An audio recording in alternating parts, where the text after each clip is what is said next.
Welcome to Queers and Quills, the official podcast. I'm audiobook narrator Kirt Graves. Every episode, I invite an attending author or narrator to join me for a one-on-one conversation about their lives and their art, so attendees and readers from across the world can get to know them not only as professionals, but as people. Joining me today is Quinn Riley. Quinn Riley, who also narrates under Jeremy Carlisle Parker, is an actor, singer, and award-winning audiobook narrator living and working in New York. She has been featured in film and television and performed in regional theaters across the U.S. Quinn is an out and proud queer narrator, has a profound love of storytelling, and firmly believes that books can change lives and queer art is resistance. Welcome to the podcast, Quinn. Yay! Thank you for having me, Kirt. I'm so happy to be here. It's my pleasure, my joy. We should probably disclose at the beginning that we're actually very good friends. We are. In real life, I actually love you and know you and text regularly, and I curse you with my podcast. Anytime NPR says something about Amazon, they're like, and we also have to say that Amazon pays to distribute some of our content. I actually know this human being very well, and so we now get to act like I don't know you. Right. When I ask, how did you get into narration? Oh my gosh, what an amazing question. My new friend, Kirt, who I've never met. It was a roundabout way for me to get into narration. And I have so many folks to thank for my journey, but one in particular. I had lost my restaurant job on that fateful day in March of 2020. We're all suffering. Sorry, trigger warning, everyone.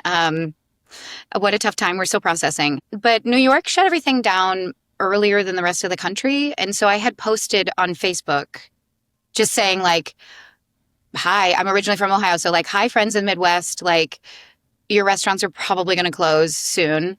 It just posted it as a status or something like that. Mm-hmm. And then a dear friend of mine, who I have to shout out, Jennifer Gillaraya, we went to school together. We've known each other for a long time. We went to the conservatory at University of Cincinnati, did 2 degrees together. So she privately messaged me after that and was like, I'm so sorry that you're going through this. Also, what is happening? The collective, WTF, everyone. What is happening? Yeah. We're going to just reopen in 2 weeks. It's going to be fine. And she messaged me and she was like, so I'm sending you so much love. Also, how are you? Are you okay? We're seeing crazy stuff happening in New York. Also, I'm an audiobook narrator and I selfishly want you to be one too, but also I have a job for you. So if you would be willing, I'm backed up on prep. I would like to hire you as a prepper, and I will train you on what is expected, how to do that, all of that good stuff. And for folks that don't know, a lot of us narrators, I don't yet because I'm a control freak a little bit, but but a lot of narrators use a prepper, somebody to do research and do vocabulary research, pronunciation research, character breakdowns, any description stuff. So that's a very standard job in the industry. And so if you are listening to this episode through a podcast app, later you're going to hear an advertisement for the Narrator Roundtable on which Jennifer Gillaraya came on and talked about prepping. Yes. So check that out, everyone. That. Yeah. Absolutely. And she's just a glorious person and a light in the industry. And so I was like, okay, absolutely. I need some work and I'm scared and I don't know what's going on. And totally I would love to help you. And she's like, I'm of course paying you. And then she was like, the caveat is that you have to let me talk to you about being a narrator. You have to let me, I was like, oh, and at the time I was like, twist my, I don't want to learn tech. I don't know, I'm old. I don't know how to do this stuff. I pay someone. And that was coming off at the time when I don't know, self-taping wasn't a huge thing, but it was still a thing. And I was still doing having to tape songs, musical theater cuts and stuff. And so I would pay a studio. I would pay for time in a studio and there would be, an engineering team. They'd send it off to engineer it, make it sound pretty. I don't do that stuff. I don't know how to do that stuff. So I was like, okay, girl. And self-tapes, for people who don't know, are for actors who are auditioning for things. So instead of going in person, you send in a tape. Yeah, which I feel And we like still call them tapes, which we is, still call them tapes. But we're all doing it yeah, on our iPhones, and they're not actually tapes. And like, but whatever. yeah. Um, but yeah, so I was very daunted by like having to learn tech, and I was like, I don't know, like I'm an actor, but it's like, what are audiobooks? Like, I was never a listener. I mean, I knew what they were, obviously. My grandparents loved them. They had them on tape and then CD. Books on tape. Yep. Yeah. So I was like, okay. And then she very generously, like, we're talking over the course of probably, I mean, several months, 7 or 8 months to a year, was like, here is a microphone that's great. Here's my setup. Here's the DAW that I use, which is, for folks listening, a digital audio workspace. That's how we record our audio and edit it. And, here's what the editing software that I use. Like here are some really good people that I trained with, because it takes a Hmm. while to get good at this work. Here are coaches that I worked with, so and I kept being like, can I pay you? And she's like, no, no, you kook. Like, we are friends. Like, I just Yeah. want you to do this. I feel like you have a great voice for it. I feel like there's a need for you in the industry. And so I owe so much to her, and will say her name in every room that I am in, because she's such a generous person. No one knows business and like finances and running a business like she does. Like, it's remarkable the work that she does. Mm. Listen to her podcast. She has one too. Yeah. Crafting audiobooks, and she's just wonderful. But that was the beginning, and my career was then built by so many generous hands and minds and spirits, because this industry is very generous. It's the most generous industry I've ever existed in as a performer, where people are like, oh, you don't know this? Like, here's an article. Here's a coach. Here's help. Like, how can we get here? So it's, how can I help you? Don't offer to pay me, you freak. Like, so, it's just like, buy me a coffee, like, Yeah. let's have lunch when we see each other in person. So that's how I started. And it was hard. It was hard to feel like I was doing a good job, because the work is hard. Long form is hard. Yeah. Yeah. Especially for some of us who struggle with being so isolated all the Yes. time. Yeah, especially if you're used to like a creative art form where it is collaborative. Like, I know you have a theater background. I have a theater background. Was a former opera singer. Like, it is weird to be in this little coffin box, like talking to yourself and sweating and being like, is this good? And then also making a piece of art and then being like, well, it's out in the world. I hope you like it. And then Yeah. being like, do you? Does anyone like it? I don't know. Did I like doing it? I did. I guess I like it. Like, Right. So anyway. Yeah. Yeah, and you tipped your hat on this a little bit in the introduction that you provided, but why is doing queer stories important to you? Oh, well, you don't know the answer to this either, Kurt. No, Right, we have we've not never had talked about this. hundreds of hours of conversations about it. Um, so yeah, I was in the closet for a long time.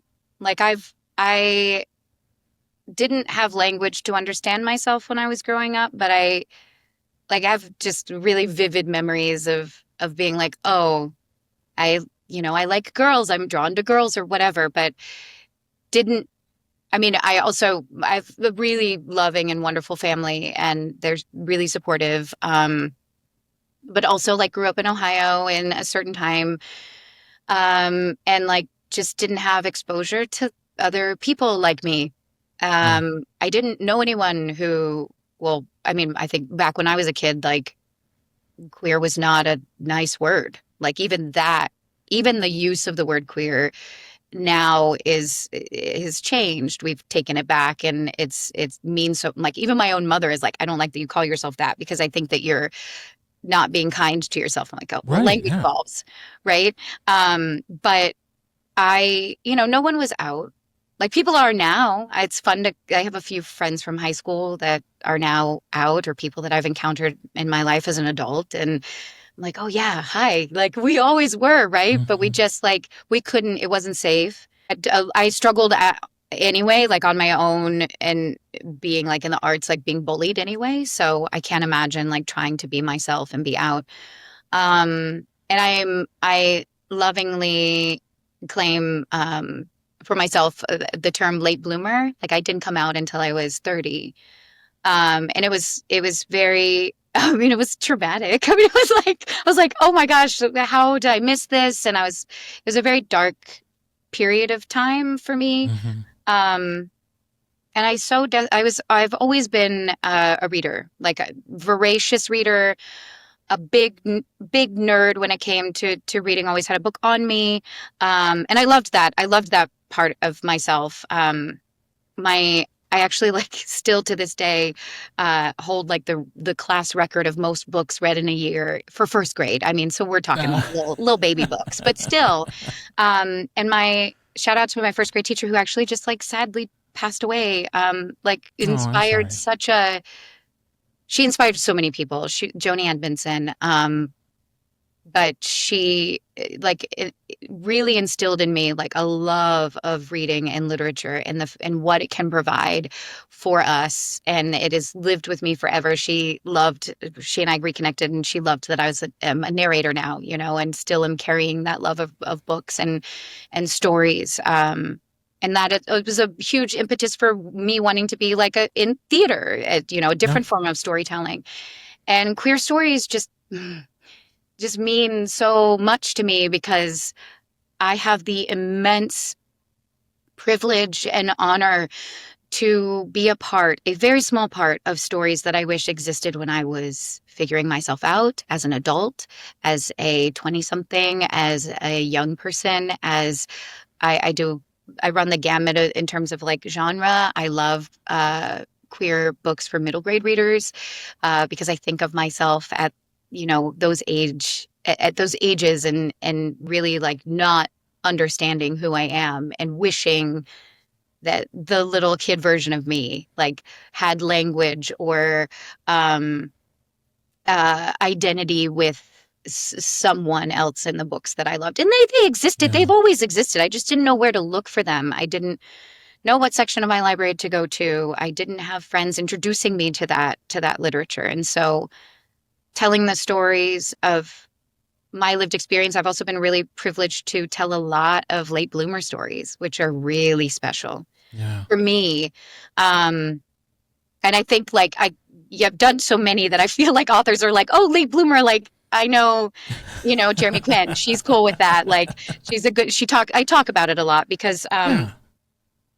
and I think a lot of people are like discovering new things about themselves every day. I mean, I hope that we continue to.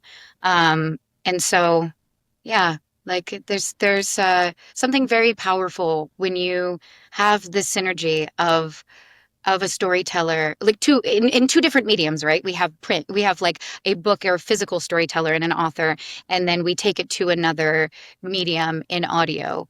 And when there's this synergy of words and then spirit and hearts, and then we add the depth and profundity of a lived experience with an author's Mm. words, the synergy is magic.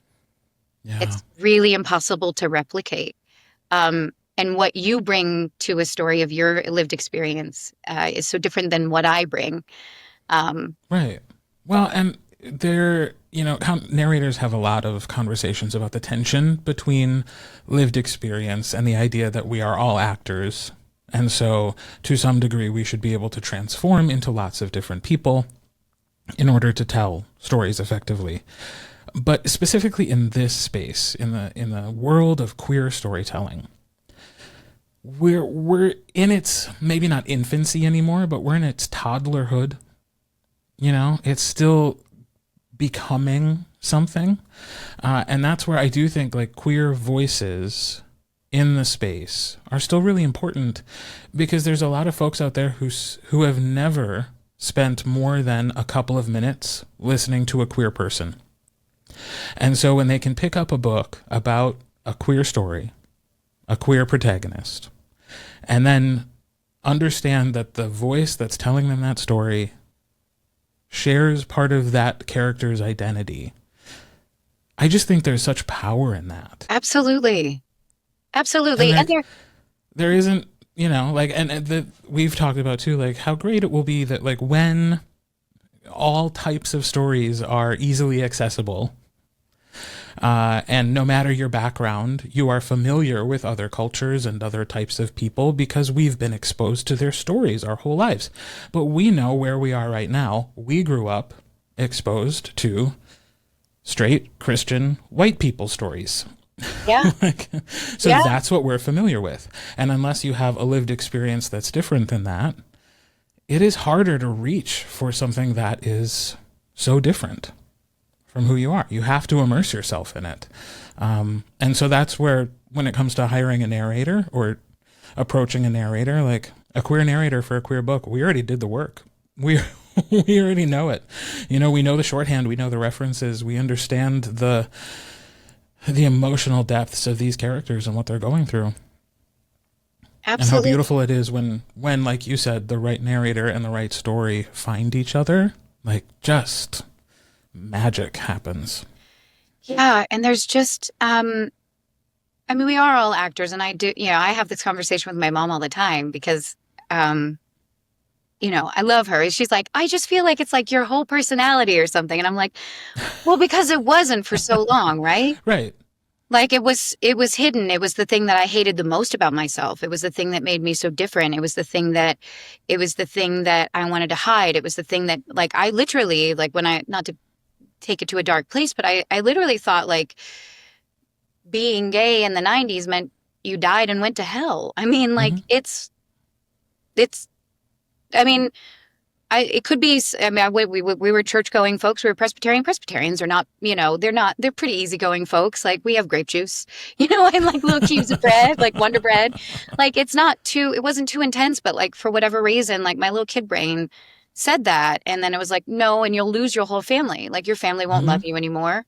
And being queer now and it's my community. Like, it's finding people like you who are like my family. I mean, sorry, we know each other. We're good friends, but it's given me it's given me my community. It's given me purpose. It's given me an entire career that I wouldn't otherwise have. Like, I was never out in theater, which is so silly because we're all probably somewhere under the umbrella. Right. Yeah. But yeah. And then just in the time that we were living in, again, not to bring down vibes, but I feel like I constantly am. Like, it feels like our stories are even more precious and fragile than ever before. Yeah. Well, and to add my response to yours, to your mom, like, I also wish I didn't have to think about my queer identity as often as I do, but it's a shield. Like, I have to be thinking about who I am and how I move through the world because it still doesn't always feel safe. No. Like, just today, my building manager came to the door and had a question for me, and she was wearing a big old Trump pin, and I was like, oh, come on. It's like, all right, well, how much about myself do I reveal to this person? Because you just don't know. Yeah. And so, yeah, it's like, does it come up a lot, our queerness? Sure. Would I like for it not to matter? Absolutely. Yeah, absolutely. And then it also has to do with, like, what queerness means where you are, which I don't want to, like, out where your location is, but, like, is very different. Like, I'm also very privileged. I live in Long Island, so it's a little different. It was very different out here. Mm-hmm. I also, like, work incognito at a church, like, as a cantor, not incognito, but, like, I'm not out there, but, like, in the city, it's different. And there's an immense amount of privilege, like, being close to New York City and connecting with people there and going, like, that's where my like social life is. Whereas, like, in Ohio, it's different. In Wisconsin, it's different. In Montana, it's different. And so, yeah, I would love for it to not be a part, but also, like, it was. And then I also felt so much shame because we were programmed to feel shame. Right. And we have been programmed to feel shame. And so, yeah, it is a big part of me.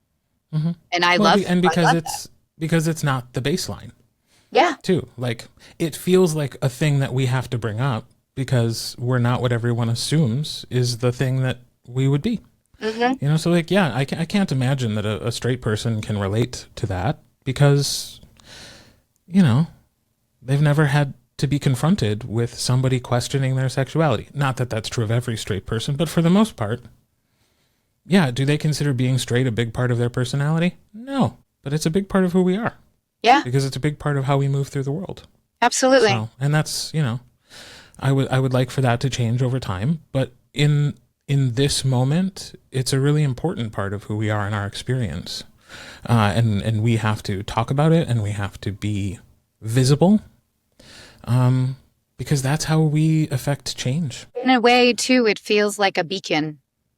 Yeah. Like I don't know, it's like a little lighthouse in the dark amidst like everything that's happening. It's like a little signal that we send out to each other and we're like, okay, I got you. We're family. Okay. Mm-hmm. Like, how do we, we gather, we are safe with each other, hopefully.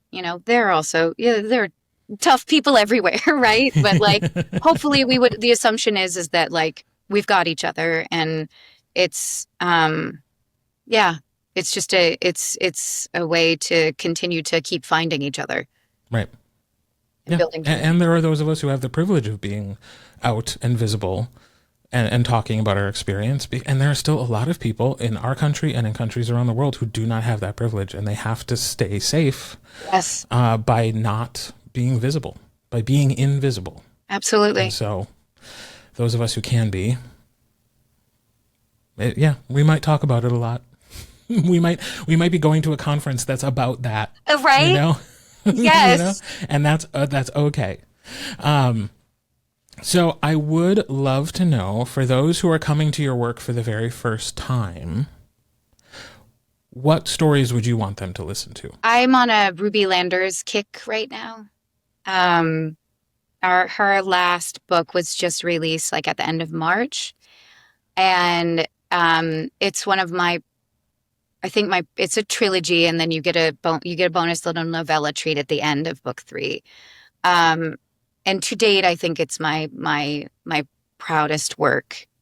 Um, and again, it's like it's that magical synergy that happens where like an author's voice just feels so in sync with like your humanity and the way you speak and the way you Yeah. think.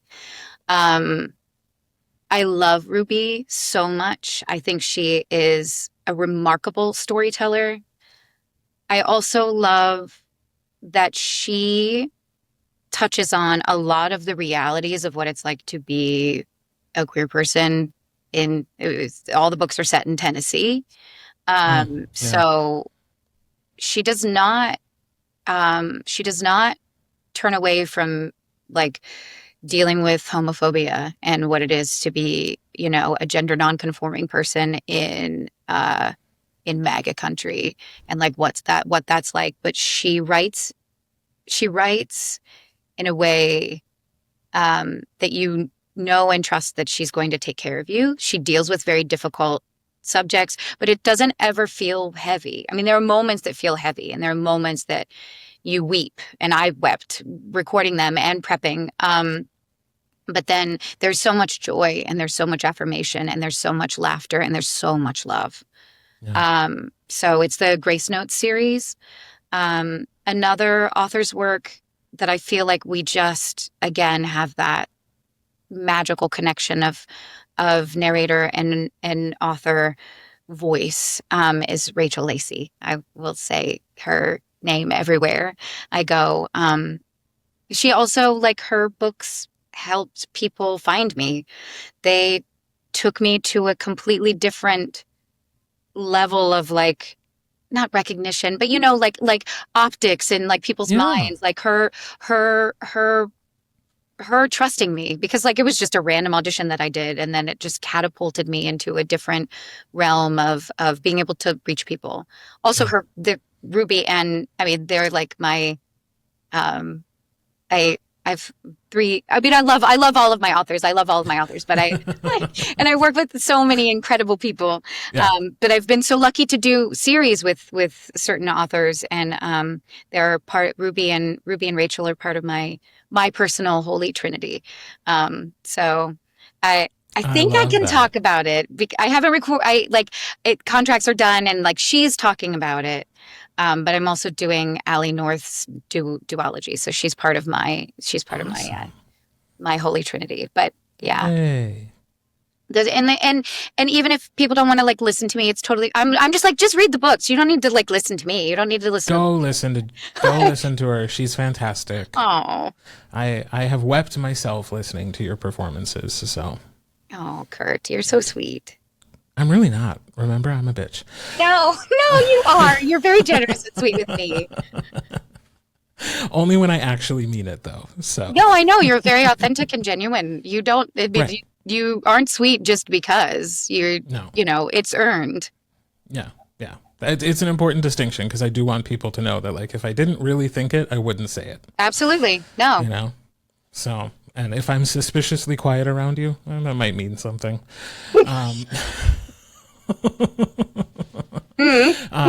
Actually, I should put a caveat on that. Not when I first meet you, because I am an introvert, and when we first meet, I will probably be quiet. But like, if we've gotten to know each other and I'm still really quiet around you, that's a sign that we're not great friends. But anyways, moving on from that, I've also invited you here to play a game. Are you ready for the game? Yes. All right. So the rules of our game are simple. I have a deck of cards, and on each card is a question. The questions aim to learn more about you. Some are biographical, some are hypothetical, some are just plain silly. But I will not be picking which questions you're going to answer. Fate is going to do that for us. So I'm going to deal 3 cards. You will pick one, and you're agreeing to answer the question that comes up on that card, with a couple of exceptions. So if you don't want to answer one of the questions on the cards, you have 2 opportunities to switch things up. You can turn the tables on me one time, making me answer the question, or you can also discard a personal question in favor of answering a bookish question from the white deck, but then you only get 1 card and you have to answer the question. Ooh, okay. All right. We got budget. We got budget. We got cards. We're reading tarot. We're flipping the scripts. Here we go. Round 1. Card 1, card 2, or card 3? Card 2. All right. What is the most embarrassing or worst thing your parents ever caught you doing? Oh, no. I like playing with my dolls in a weird way, I think. Sure. Yeah. Like, I grew up in a we don't close our doors house, or like, I don't know, it's kind of weird, but we usually don't close our doors. And so I used to like to make my Barbies do stuff. And then my mom was like, what? Listen, the signs were there. And I'm like, so yeah, she was like, got 2 naked Barbies with, I'm sure I was making noise, like not making, you know, it was just embarrassing. Right. But yeah, my mom like probably seeing me play with my Barbies in a weird way. Yeah. All right, I'm going to pause because my camera like went out of focus. Come back to me. Hello. Wait. Oh no, I have a worse one. Okay, we'll do it. Come on, camera. I have a worse one. Scratch that. Find me. There we go. Okay, you can start over and I'll jump right to it. Okay.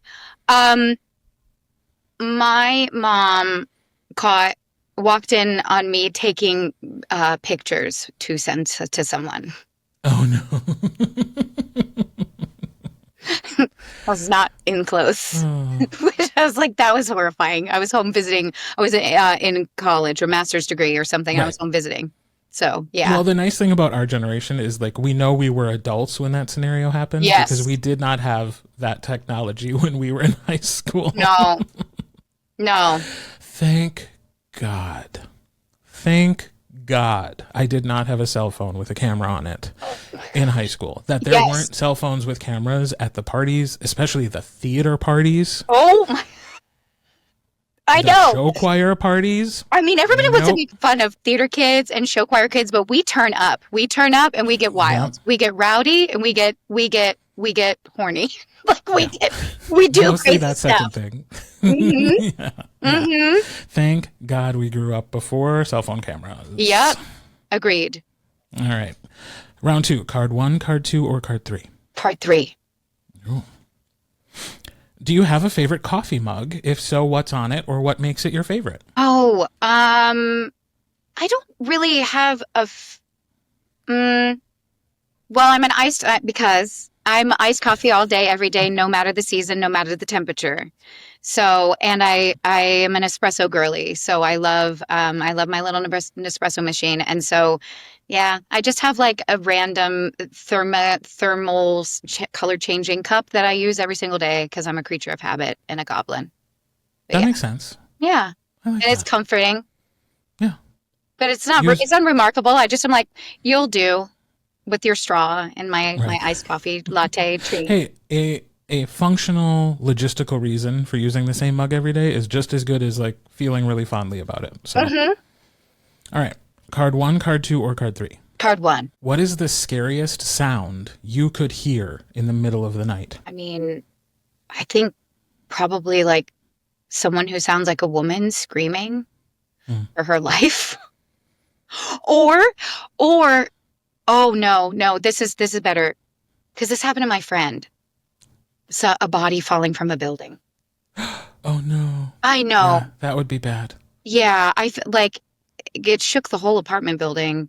I think I don't know. We don't know the details. It Right. looks like it seemed like someone like fell out of a window on accident. But I feel like that I don't know that I would that's very scary. It would scare the Yeah. absolute. Sorry, that's very Not heavy sure. and dark. Not sure I would recover from that, honestly. That would haunt me forever. I would hear that every night for the rest of my life. Right? Yeah, and like you just don't think about that kind of stuff. I mean, she lives like on 181st Street or something like that, and Mhm. so just lived in New York for like 17 years, and you hear about the worst, and then I was like, oh, I cannot believe that happened. I would never, No. I would not sleep that night. I would never recover.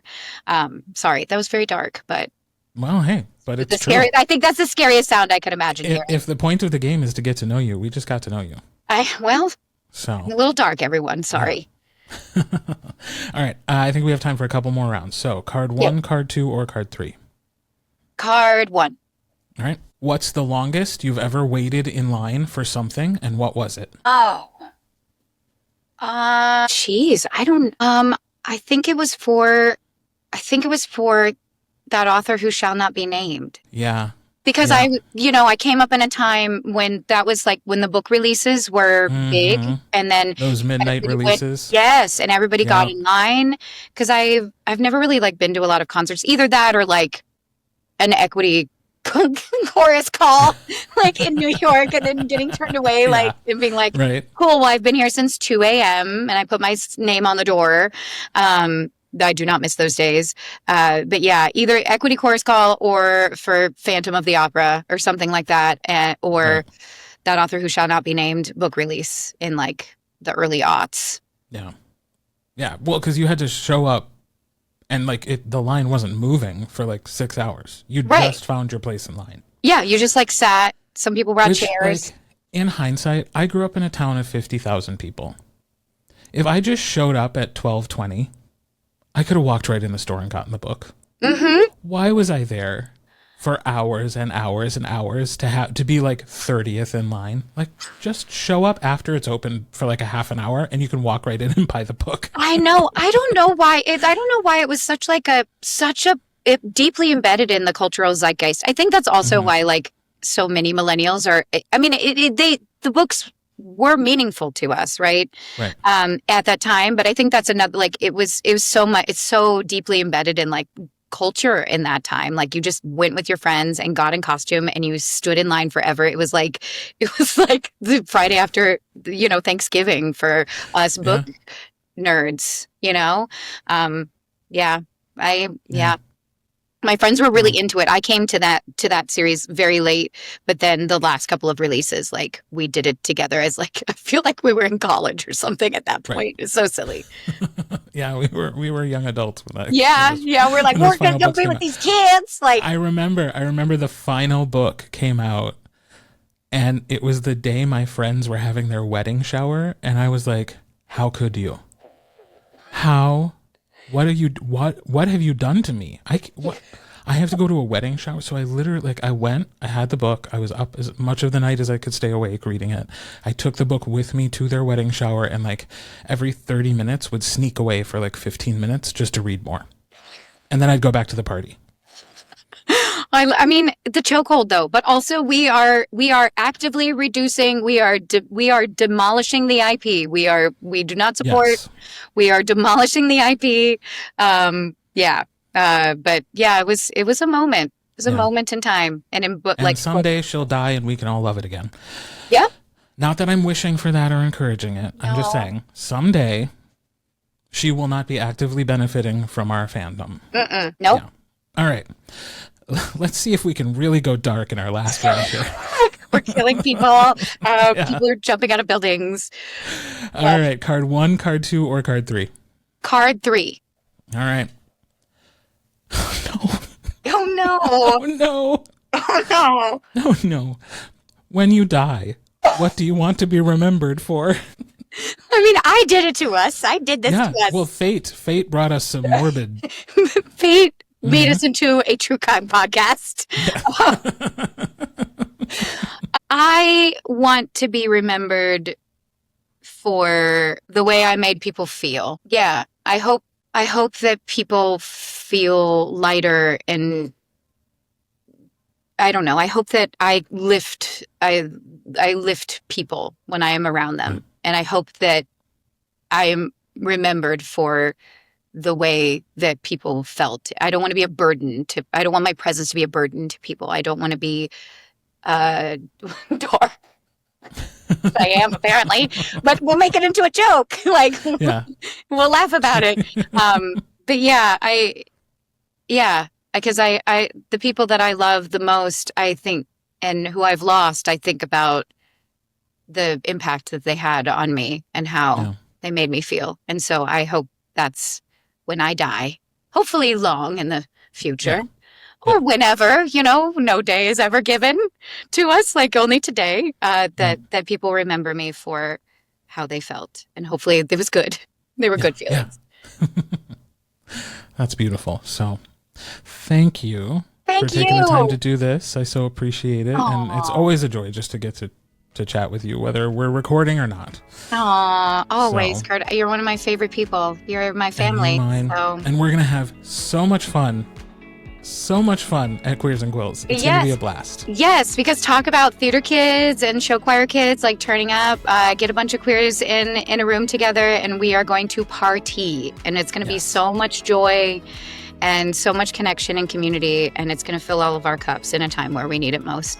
Amen. Amen. So thank you, Quinn, for joining me. Thank you, listeners, for joining us for Queers and Quills, the official podcast. If you're already signed up to attend Queers and Quills, make sure to say hello to me and Quinn at the Oregon Convention Center in May. And if you're not, follow Queers and Quills on Instagram to see all the fun we're having this year, and you can get updates about ticket availability in the future. Until next time, I'm Kirt Graves, and I hope you're having a very gay day.